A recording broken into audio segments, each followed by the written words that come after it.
Hello everyone, welcome back to Story Time. We are currently reading Ninja Nan Strikes Again by Annaliese Matheron, and Annaliese is a local author who has very kindly said that we can read her stories. So Kieran and Auntie G have gone off, we don't know where. I think they're telling lies, but I don't know. And so Ben has gone to see Mrs. Gillespie to find out if she can help him with some spying. So we are now on chapter 5, To the Gillespie-mobile. Let's find out what happens. I see, said Mrs. Gillespie when Ben had finished explaining what he'd overheard and had expressed his distrust of Aunt Gertrude. Mrs. Gillespie picked up a biscuit, which looked like it was full of squashed flies, and dipped it in her tea before devouring it in one bite. Gertie and I have known each other for years, she said, spraying bits of biscuit from her mouth. She used to be a spy until 4 years ago. She was posted in Russia, but after an unfortunate accident, she gave up the spy life and came home. Broke her hip, you see, and the cold weather's no good for that. Ben nodded in agreement, although he knew nothing about broken hips. He wasn't entirely surprised to find out that Aunt Gertie had been a spy and was wondering if she had actually quit the spy life. Ben reached for the plate of biscuits. Pixie began to growl and show his teeth. Not the ginger nuts, they're Pixies, Mrs. Gillespie said, picking up a ginger nut biscuit and putting it on her saucer. She covered the biscuit with tea from her cup and placed it on the floor for the dog to eat. Ben didn't feel much like a biscuit after that. Is it possible that Aunt Gertrude is back in the game? Ben asked. Oh no, Mrs. Gillespie said. Once you leave, there's no coming back.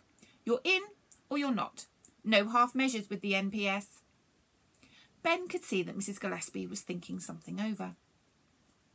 Let's go see what they're up to, she said. It was the last thing Ben expected her to say. What, now? Ben asked. No, next week, nitwit. Yes, now. But tea's at 6, Ben said. Don't get your knickers in a twist. We'll be back before then. Ben looked at the clock. It was 4:30. Ben knew that spy missions were dangerous, but he didn't expect the most dangerous part of the mission to be getting there.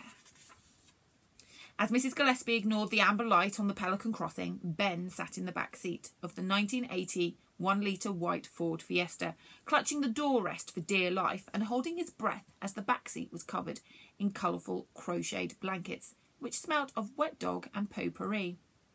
It seemed that Mrs. Gillespie drove her car with the same panache with which she drove her mobility scooter, recklessly, with a dash of daring. Pixie was in the front passenger seat with his head hanging out the window and his tongue lolling in the air.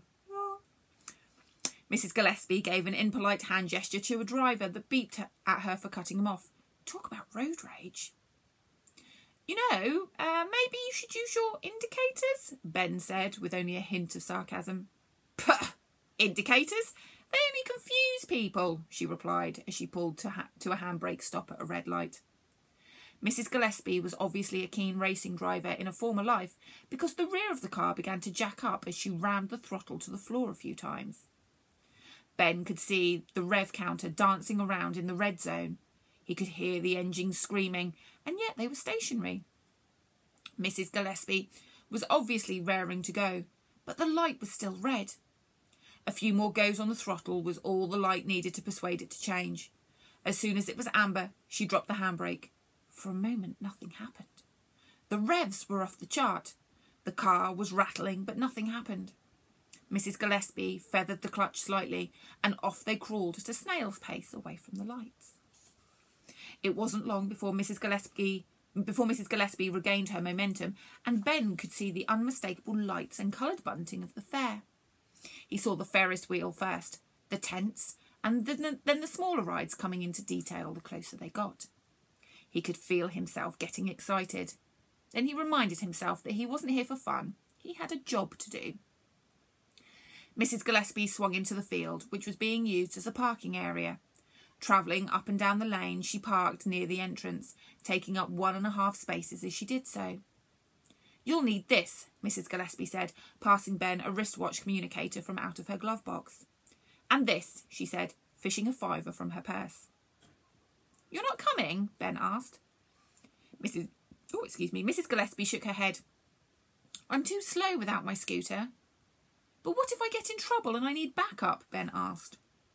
Don't worry, if you get in trouble, I'll send Pixie, Mrs. Gillespie said. Ben felt far from reassured as he looked down at the windswept bundle of fluff in the front seat. Pixie began to growl at him again. Doesn't that dog ever get bored of doing that? Ben thought. He was also quite confident that given the chance, the little brute would rather gnaw Ben's legs off than help him. Ben sighed. This was what he had to work with. A vicious dog and a vindictive old lady. Take this too, Mrs. Gillespie said, pulling a camera from her handbag. Right, thanks. Ben swung round his backpack and dropped the camera inside. Suddenly, a voice from the bag bellowed, You're even better than rainbows! Ben rolled his eyes in embarrassment. What was that? Mrs. Gillespie asked. A Wigglypuff, Ben said as he pulled the sparkly little critter out of his bag. Aunt Gertrude gave it to me. That thing is hideous, Mrs. Gillespie squeaked. Ben agreed. Pixie, however, did not. The dog had become very still and quiet in the front seat. His eyes were fixed on the Wigglypuff, but not in the same way that he looked at chicken drumsticks. This was different. Ben could almost see cartoon love hearts in the little dog's eyes. Ben chuckled as he waved the Wigglypuff to and fro, and the dog followed it with his gaze. Do you like that, my little prince? Mrs. Gillespie said to her dog. Well, if you're a good boy, Father Christmas might just get you one. Ben stared at Mrs. Gillespie. He didn't know what was more astonishing, that the dog was quiet and almost normal, or that Mrs. Gillespie spoke to him like a child. What are you looking at? Mrs. Gillespie snapped. We haven't got all day, so get going. What do you think Ben's going to find at the fair with his aunt and his brother? Oh, I don't know. Come back again. We've still got more chapters to read to find out what happens in Ninja Nan Strikes Again by Annaliese Matheron. So we'll see you soon, and hopefully we'll get some more ideas of what's actually happening. So I'll see you soon. Bye-bye.